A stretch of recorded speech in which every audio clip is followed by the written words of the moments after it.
And then join us in the Pledge of Allegiance. I pledge allegiance to the flag of the United States of America and to the republic for which it stands, one nation, under God, indivisible, with liberty and justice for all.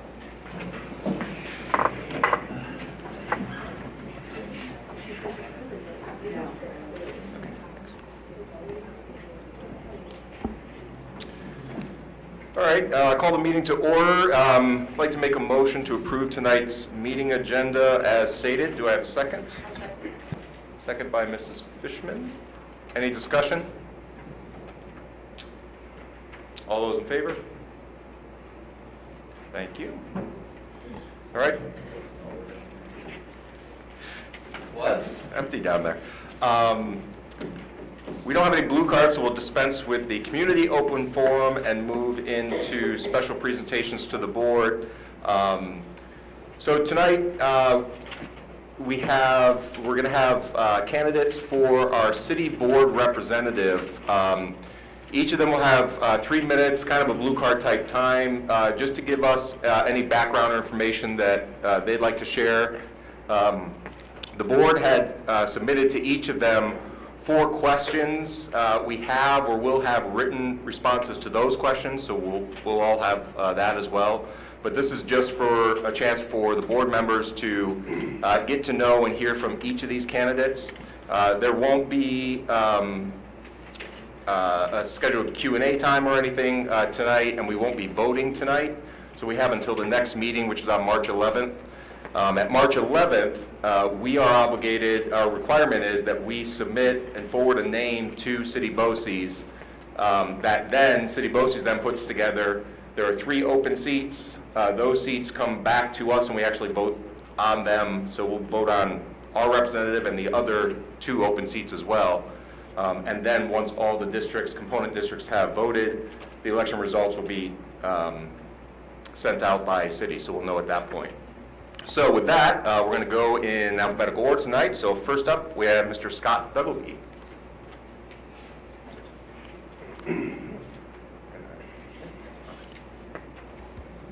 Connie, can I have your water? I replace it. I'm a little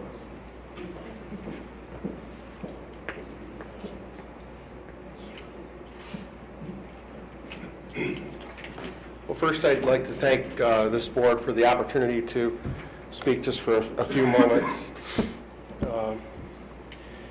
As I was looking at a site that I monitor regarding school issues, I noticed that the president of the school board was informing several parents that they were indeed looking possibly for people to run for school board for the upcoming year, and how many of the current board members were going to be running. So I put a call into President Martin to ask him about what they were looking for in potential board members. And then we started to have a little bit of dialogue around this role as a city representative. And Andy and I have talked in the past, and and I'm on the record of not thinking that it was the appropriate move to have a sitting board member on this board also serve at city, only because of the scope of both jobs. I thought that serving on this board as a prior president, I know how much it takes to fulfill the roles that all of you and the countless hours that you put in. And I also know what type of hours it takes to be able to represent the district effectively at city. And so, with all due respect, I remember that a past colleague of mine on the board, Randy Hoyt, and I had discourse just 3 years ago about how he had put his name in for the position, and I personally wasn't going to be able to support him. Loved the man, just couldn't support him having 2 different positions. And we had Greg Minch on serving as a city representative for all that time, and so my thought was that we should have Greg in the role because he wasn't concurrently serving on 2 different boards. So it's just my opinion. The board voted on that. I believe it was a split vote. And as it worked out, I believe Mr. Martin cast the deciding vote and went with Mr. Hoyt. If my memory serves me well, you can check the minutes. And then I supported the board's decision about Mr. Hoyt in the role and did a fine job in terms of keeping us abreast of what was going on in the city. And if my memory recalls correctly, we had a superintendent of BOCES that, when it came to administrative budgets, wasn't really paying attention about what the component districts were looking for, what the needs of the component districts were. And at that time, I and some of my colleagues that were on the board supported Dr. Doherty in talking with many of our cohort groups across the BOCES and put some pressure on them to revise their position. It took a lot of work, it took a lot of collaboration from sitting boards to do that, and also to influence the current BOCES or city representatives to change that administrative budget. We were successful.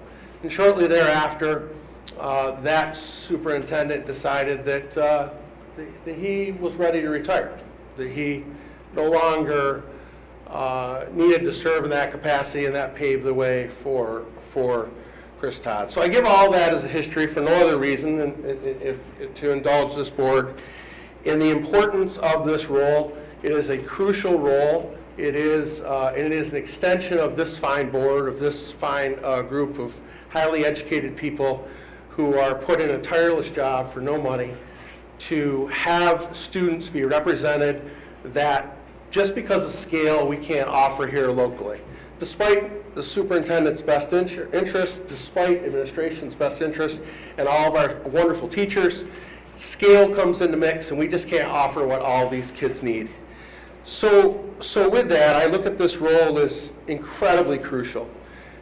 And my thought in talking with the president the other day was this. If this current board is concerned with having a seated member, somebody that was running for school board, serve in two capacities because they thought that it pulled them in two different directions, I would be interested in representing this board. It has since come to my attention that will not be the case. You have one person that probably will be looking at running for the school board and is currently on the board, outstanding candidate, 18 years on this board, 3 years at City, lots of degrees, MBA, manager at a bank, highly qualified.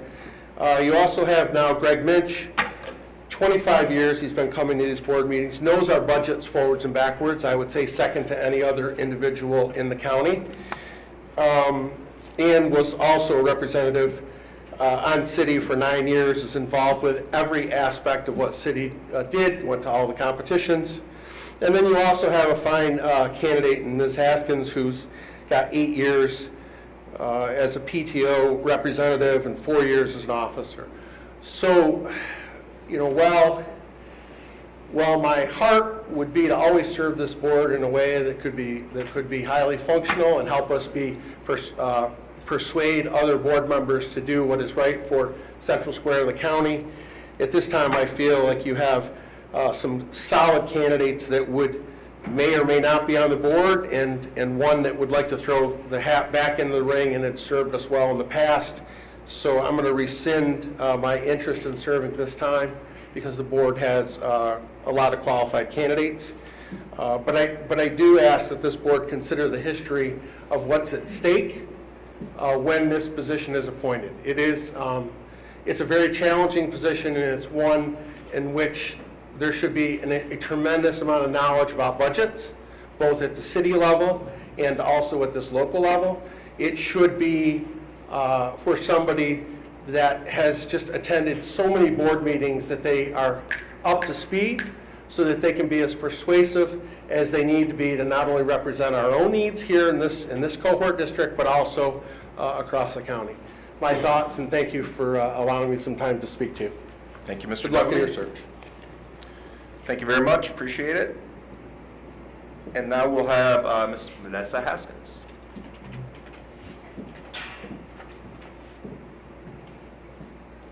Good evening. I look to serve as the Central Square School District representative on the City Board of Education. Up higher. Yeah, is that? better? I don't think it's a. The button's gotta be pushed. Thank you. What I'd like to lead with tonight, and I was trying to stay within the 3 minutes, and I'm going to attempt to do so still. I sent an email to Mr. Martin 2 weeks ago, and by now I'm hoping that all of you have had a chance to review that email. And what I closed with is simply the most important part that I want you to hear from me. I believe that the representative that is chosen for this position should represent Central Square School District, your goals, your vision, and your values. And while I do not have the experience that Mr. Dougleby just spoke to, I don't have the experience that Mr. Hoyt has, I don't have the experience that Mr. Munich has. What I do, however, have is a dedication and a drive and a passion and a commitment to serving in this position. I look at many of you, every single one of you, in fact, has been a freshman board member at one point in time, so you are very uniquely aware of the enthusiasm and the tenacity and the dedication that you have to this position when you first come on. And despite the fact that I don't have that experience, I will offer you that instead. But I want to say, and I think it's very important for me to say, that I look at Central Square School District the way where we sit right now, and I look at what we have done in a very short period of time. So not to discredit freshman positions, I'd ask you to look at the leader of our district, or some of the faces that sit to my right here or even behind me. A lot of these faces, if not new to our district, are new to their positions. And I believe that our success comes directly from that ambitious new venture that they are taking on. I believe that what we have implemented in this district more recently by way of Red Hawk University and College of Career Readiness, where we have the open-mindedness and the growth mindset to say we're not just going to offer one education for all. We are asking our community members to come in, and we are asking that community to tell us what we need to be offering. So I share in that growth mindset. I would be honored and proud, while new, while fresh, and I may not hit the ground running immediately, I would be committed to serving Central Square School District, representing you, your goals, and your vision, and I would be proud to serve as your representative on the City Board of Education. Thank you for your time. Thank you, Mrs. Askins. All right, and next up will be Mr. Randy Hoyt. I'm just a little taller than her, so it'll be a minute. You're a little taller than everyone, Randy. A little bit. Good evening, everybody. I feel kind of weird being on this side of the fence, but I'm not going to talk about budgets. I can do a budget. You guys do a budget. I'm not going to talk about that. The one thing that I can say is this. I joined the board not for budgeting, not for anything. It was one thing. And I do this. I did it at Central Square, and I do it at BOCES. It's about the kids. And to me, you being a board member, yes, there's a budget piece. You always have that. I don't care. You will find the money, in my opinion, but it's program and kids. And being a city board member is different than Central Square, totally different. I will tell you, it's a lot harder because you walk in there and you're dealing at county level. And my opinion is this: these are the kids that stay here, so we have to do things for them to stay here, because they're. And Central Square has done a great job, and I was part of that with college readiness. But to me, the BOCES piece, it's an arm of Central Square, so you have to focus on those kids too. And I'll admit it, my son's going to be one of these kids. He's already telling me, Dad, I want to be a carpenter. Okay.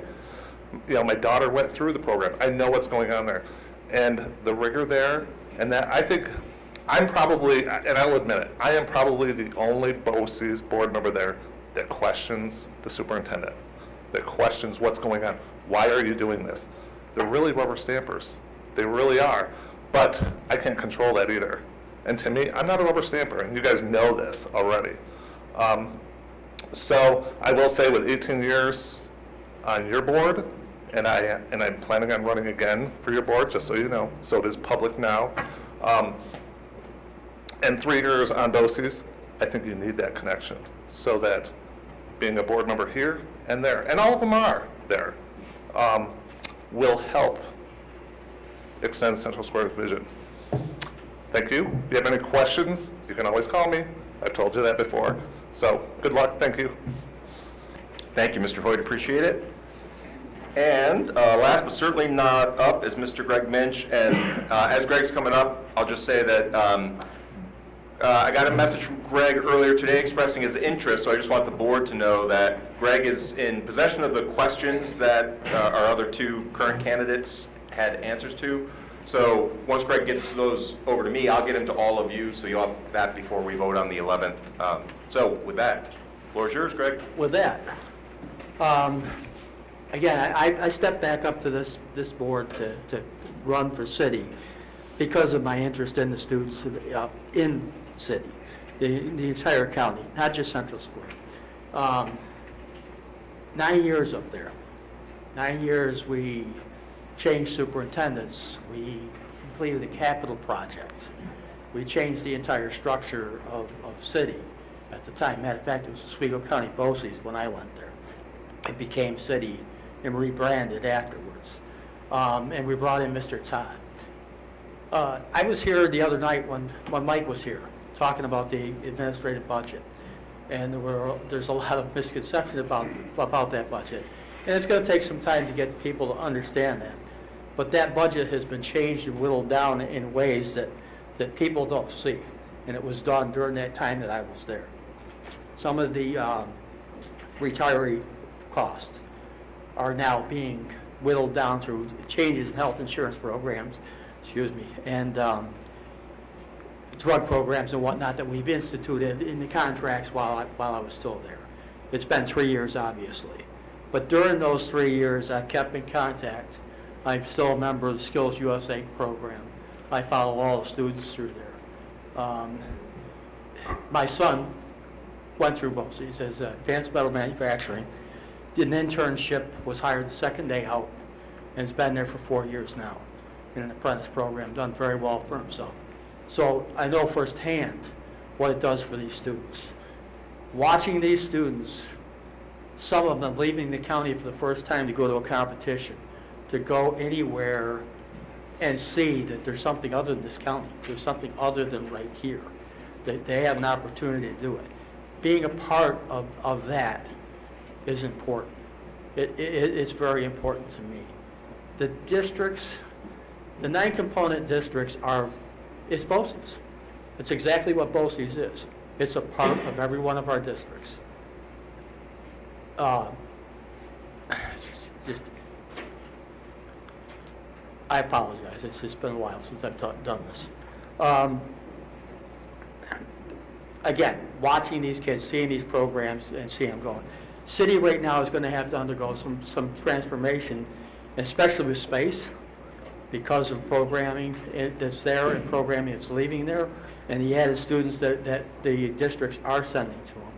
Having been through that construction project, I know a lot about the spaces that are there, the utilization, the possible utilization, what can and can't be done, and different things.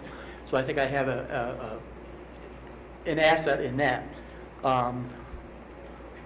Knowing city budget, knowing how the city works, again, is an advantage in my particular case. I feel, let me put it that way. I'd love to represent the district again. So, any questions? Please call me. Thank you. Great, thank you, Mr. Minch, appreciate it. So Central Square, probably the other 8 component districts are shaking their head right now because they would love to have one qualified candidate. We have 3 great candidates with their name in the hat, so we're in a great spot. For the board to know and just consider, like I said, we'll be voting on March 11th. All of our candidates, from everything that I know, meet the requirements. There is no requirement, just to be clear, there is no requirement that, or restriction of, for instance, Mr. Hoyt currently is our city representative. It's not a requirement that our city representative be a board member. There's also no restriction that prevents, obviously, them from doing that. So all of that is in the mix. And I will simply point out again, because everyone knows I love the law book, we're not obligated to send only one name, although my preference would certainly be, I think it's best practice for us to send one name to BOCES, because if we were to send multiple names, what happens is we're leaving it to really the 8 component districts who don't know these representatives to decide who we want to represent us. I would prefer we not do that. So we'll vote at March 11th. Between now and then, for our 3 candidates as well, if there's any information, anything you want to get to the board, feel free to do so. If you want to have conversation with a board member, I just ask you, don't copy everyone else. We have to follow open meeting rules. So if we start replying on a mass email, then we're violating open meetings law. If you want to have the same conversation with 3 different board members individually, that's one thing. But if you're just sending information, feel free to copy all. And same thing for the board members. Feel free to ask any questions you want to the candidates between now and when we vote. And again, we're in a great spot. So any comments from the board before we move on? Sorry. All right. Again, thank you to all our candidates.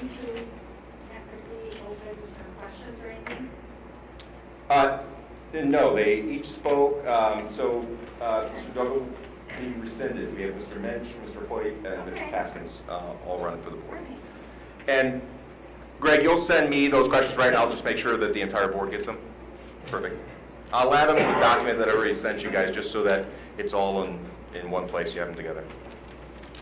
All right. Very much appreciate all of your willingness to run, and thank you for speaking tonight. With that, we will move into reports to the board. We'll start with unfinished business, just any update that Mr. Colabupo would like to provide. We have an ongoing data discussion, so this is around how we're going to measure the effectiveness of our, really, it's all built around our district goals, and kind of the dashboard view of that, which Forecast 5 is working on, so whatever update you want to provide there. So we've had a conference. Yeah, you might want to turn your volume on. We had a conference call with them last week, and myself and Lorraine are going to be touching base with them to see what is the earliest they can actually come here to present about Forecast 5, but also the newest Part 5 lab. That is, it's great. It's not just what we have done in the past, but it gives the ability to be able to project as well as group us with districts that fit our demographics. So once we get that information on when they can come, and we'll figure that, we'll lock that down tomorrow, then we will book that and put it on the agenda. All right, excellent, thank you.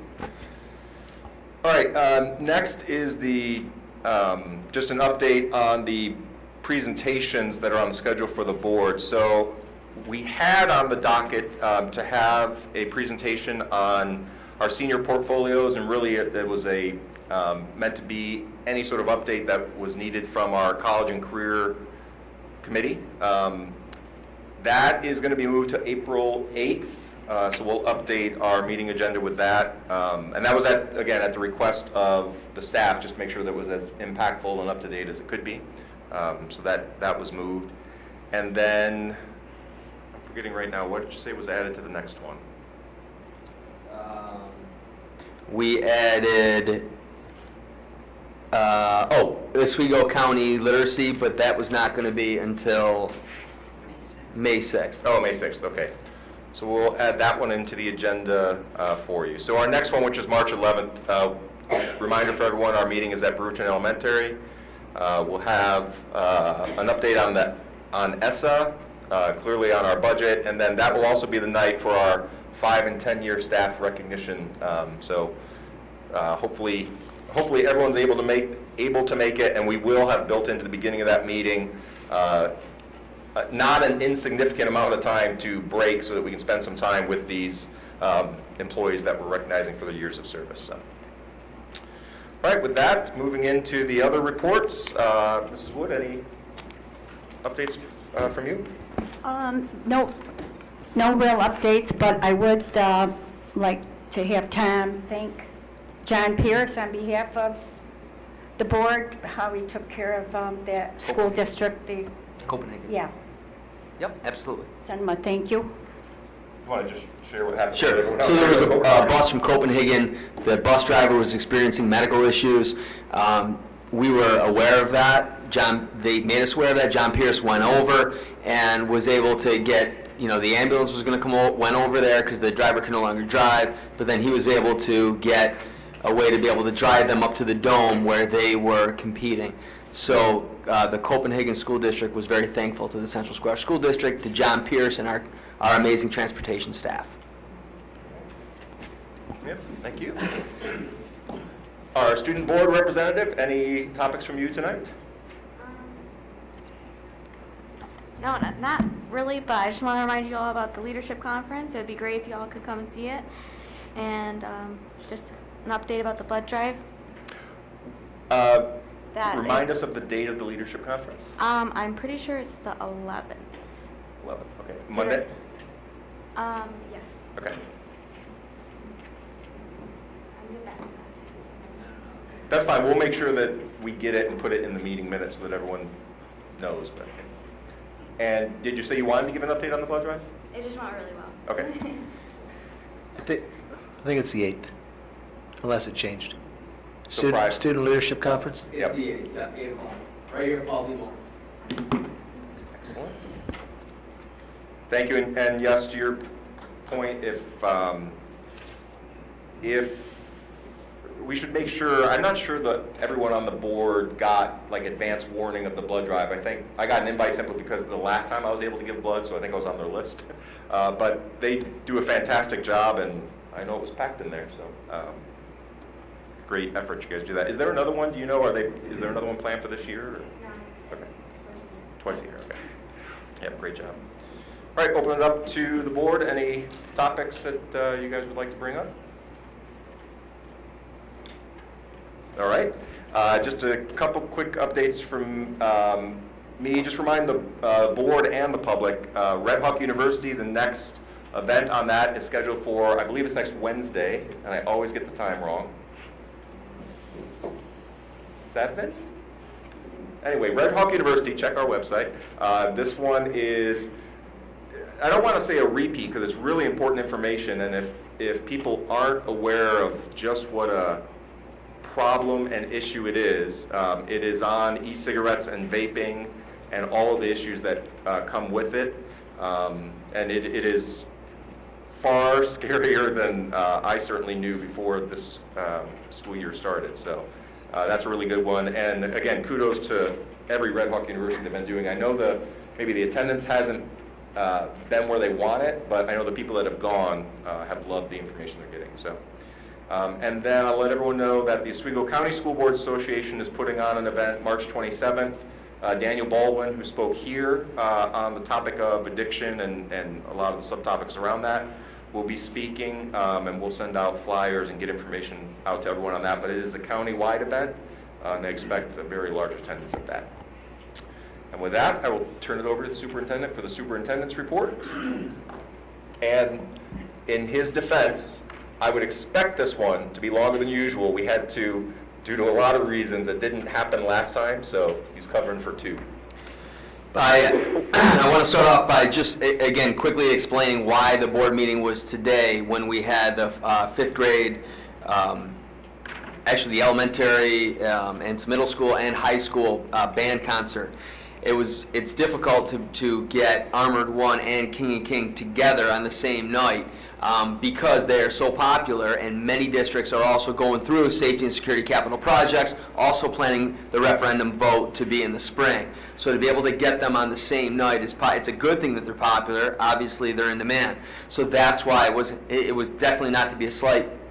Obviously, this board and community support our music department, and I'm very excited to be there all day Saturday for our home show for our Winter Guard that is first in the country.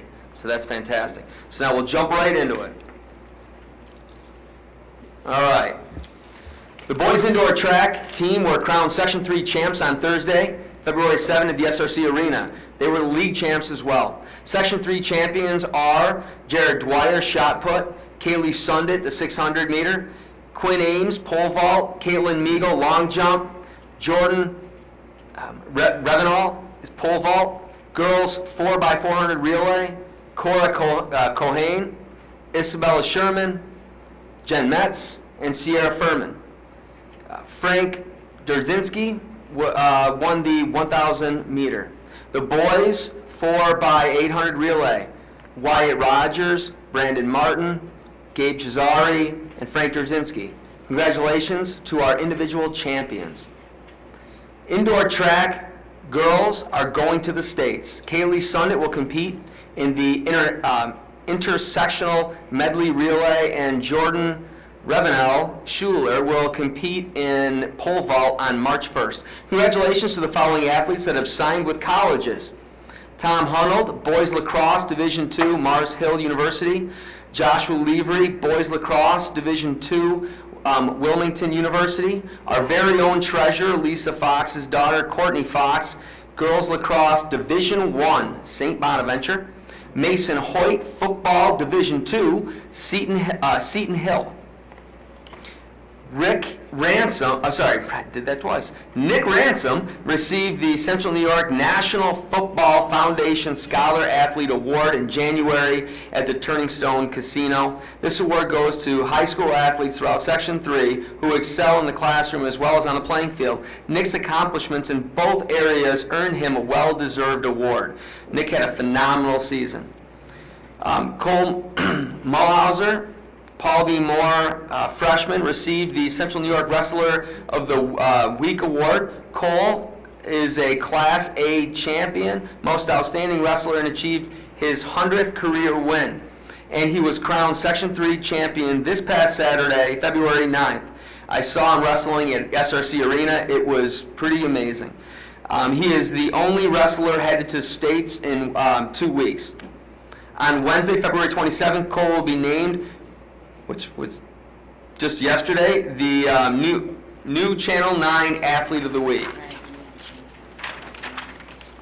Varsity coach Tim LaRose, first year varsity wrestling coach at Central Square, has been named the SCAC Coach of the Year.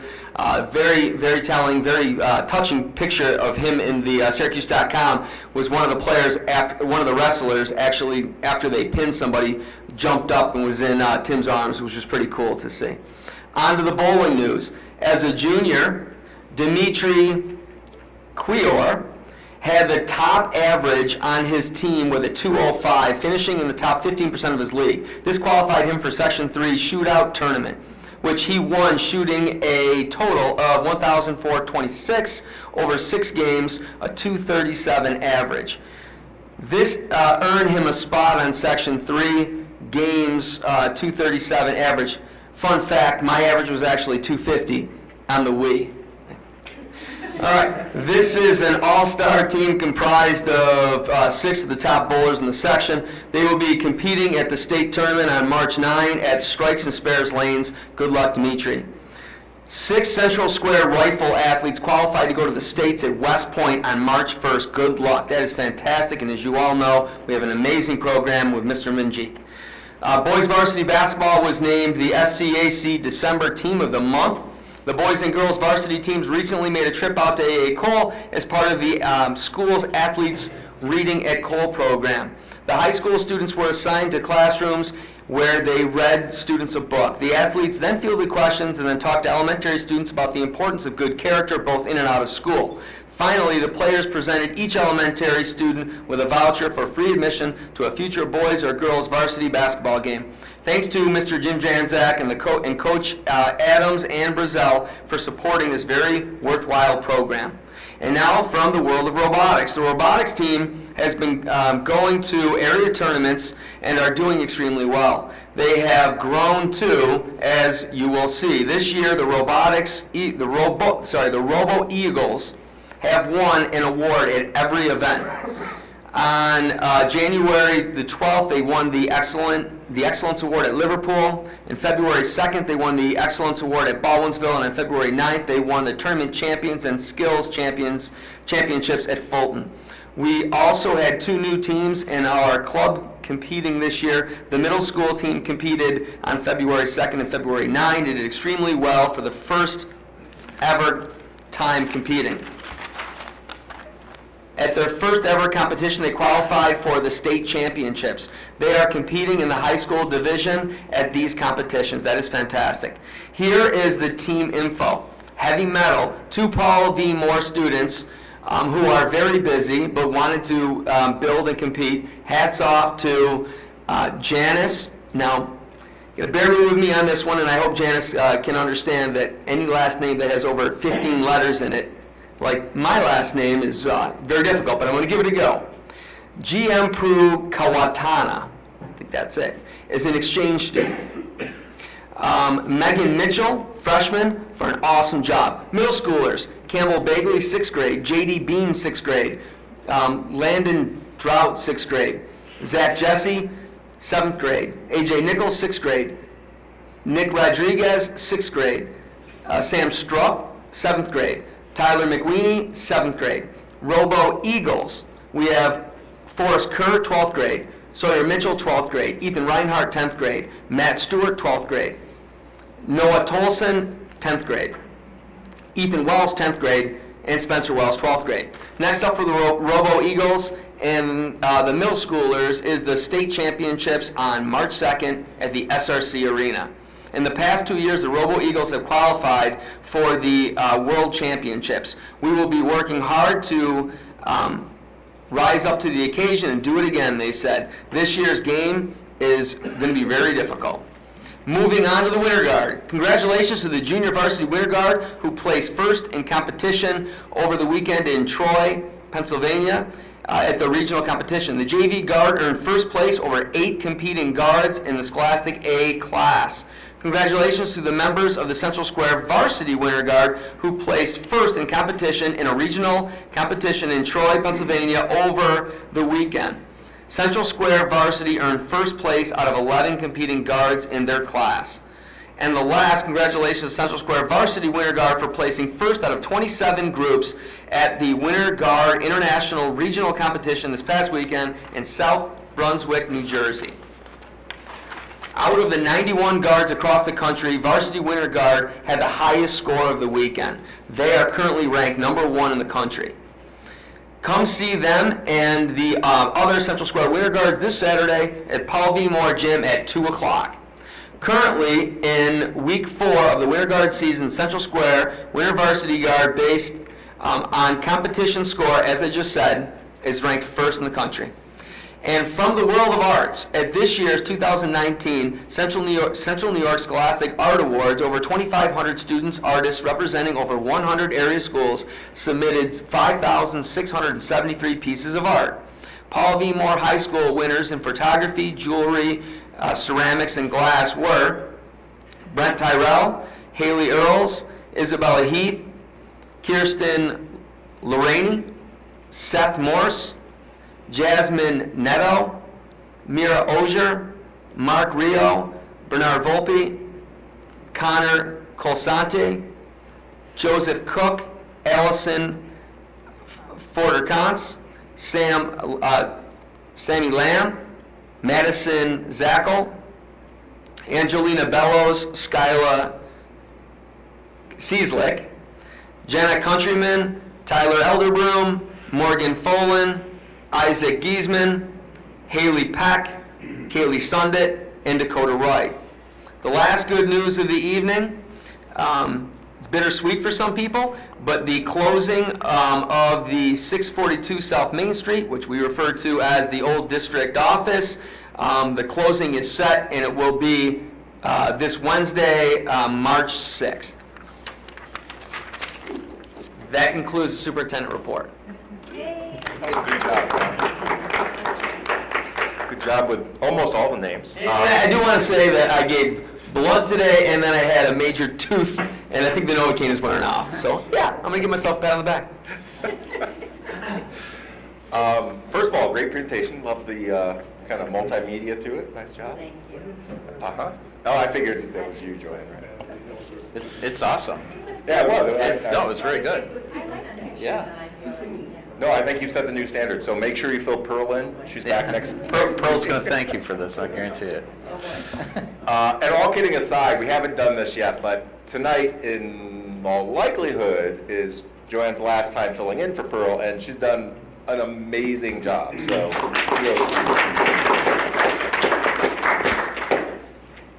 and one thing I forgot, which is just a little shout out, tomorrow is Unified Bowling's last competition. What do they call it in bowling? A meet? A match? Okay, a match. which is down at the Mattydale Lanes, if by chance anyone's available.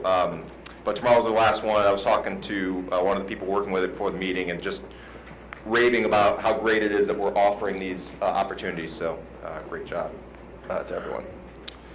All right, with that, we'll move into the rest of our agenda. I will make a motion to accept item F1, which is the approval of the revisions to the 2018-19 district instructional calendar. Can I get a second? Second by Mrs. Wood. I'll open it up for discussion and start by asking Mr. Colabufo just to kind of recap what the change is so that everyone's fresh on their mind and part of the record. For the 18-19? Yep. So the change to the 18-19 calendar is, we'll go back a little bit. When Mrs. Dowler and myself, we originally had planned on having the 186 days. When we realized that was a negotiable item and we had to go to 185 days, we now very creatively picked March 18, and we did that because the thought was for two reasons. One, there were no other days off in March, so that could be a good day right there to have that. Many of the other months have multiple days. But the bigger thing that we both thought was that if we entered March, having used all of our snow days, even though they said it was going to be a mild winter, that in fact could then become an in-session day to help us and to help families not have to chip into their spring break, especially so many people take book flights and cruises and whatnot. So that's exactly what had happened. So we're doing exactly what we said. We're going into March. We're making that a school in session day. So now that makes us whole and protects us. I also want to say, and I was definitely not bashing the governor on two of the different news channels when they wanted to ask me. I took advantage of the opportunity to do that story because we were getting lots of phone calls from staff members, mostly from parents, just wanting to let me know that the governor put something out that basically said it was 1-for-1, it was a freebie, which it wasn't, and he really didn't even say that. He basically said that, you would be able to get a waiver, and he'll make sure of that. But really, when we looked into it more, it was that everything part of the 180-day reg stays the same. If a school district exhausts all of their allotted snow days, but here's the kicker, but all of their available vacation days to be able to get to the 180-day compliant days that we needed to have, and they still didn't have enough days, then they would be able to apply for the waiver. So if people were thinking that we've got that one back, we didn't get that one back. But if we have to use all of our April days, then we would be able to get a waiver. So that's, and right from the beginning, Lynn and myself were on the same page. We communicated that to her unit, to the district, but we didn't want to put anything out officially to the parents until the board approved that. So the first thing tomorrow, which is going to be going out in backpacks and the whole 9 yards, is to let parents know that that has been approved and that March 18, in fact, is a school in session day. All right. Any other discussion on it? All those in favor? Thank you. Item G is the consent agenda. G1 is acceptance of the special education and preschool committee recommendations. G2 is approval of donations. And G3 is approval of disposals and surplus of property. Can I get a motion for their acceptance? A motion. Mrs. Wood, can I get a second? I'll second. Mr. Patch, any discussion? All those in favor? Thank you, and a thank you to Buckingham's for their very generous donation to help out, I believe it was to our tech students. And with that, I'll make a motion to accept item H in its entirety, which is personnel, instructional, non-instructional, and substitutes. Can I get a second? Second. Mr. Loy with the second. Any discussion on those? All those in favor? And it passes. Thank you. And with that, I will make a motion that the Central Square School District Board of Education hereby moves into executive session to discuss the safety and security proposed capital project due to the fact that open discussion would possibly imperil the public safety if disclosed. Tonight, in addition to the board, we'll be inviting into executive session the following people, the entire cabinet. And then Chris Gray from Turner Construction, Pat Griffin from Turner Construction, Scott Hare, and Joe Guerrero. Right? From Armored One, Kirk Nauberg from King and King, Ed Carroll from the Central Square Village Police, Richard Hargraves, Jeff Malecki, and Jamie LaCastro, which are SROs for the district. Can I get a second? Second. Mr. Loy, any discussion? And I'm sorry, there's no action to follow. We will close the meeting, that's it. There won't be any reason to hang out. So. All those in favor? Thank you, and thank you everyone for coming.